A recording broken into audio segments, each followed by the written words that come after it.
65 लाखाची सुपारी देऊन चौघांचे हत्याकांड. संशयित टोळीतील आरोपी मिरजेतील 5 जण ताब्यात. कर्नाटकातील ही घटना म्हणजेच मुलानेच आपले वडील आणि सावत्राईला मारण्याची सुपारी दिली.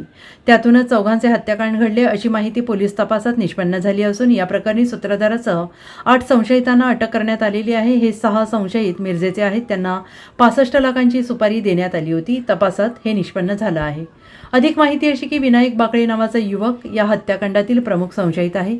त्याने आपले वडील प्रकाश बाकळे आणि सावत्राई सुनंदा यांना मारण्याची सुपारी दिली, पण बळी गेला तो बाकळे यांच्या पाहुणे असलेल्या दाम्पत्याचा आणि त्यांच्या मुलीचा. यांच्यासह विनायकचा सावत्र भाऊसुद्धा या हत्याकांडात मारला गेलाय. फिरोज निसार अहमद काझी, वय वर्ष 29, राहणारा राजीव गांधीनगर, गदग.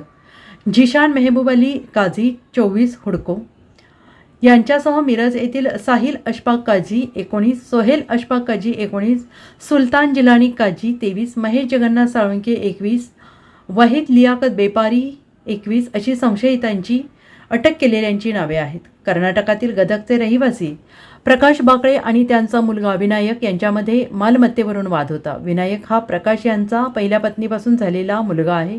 विनायकच्या आईच्या मृत्यूनंतर प्रकाश यांनी दुसरे लग्न केले होते. त्यानंतर मुलगा आणि वडील यांच्यावर मालमत्तेवरून वाद निर्माण झाला होता. विनायकने वडिलांना काहीच न कळवता मालमत्ता विकली होती. यावरून त्यांच्यात वाद सुरू होता. त्यानंतर विनायकने आईवडिलांना मारण्याचे ठरवले. त्याने संशयितांना आईवडिलांना मारण्याची सुपारी दिली होती. या घटनेमुळे गदग शहरासह राज्यात या घटनेची चर्चा वाऱ्यासारखी फिरू लागली आहे.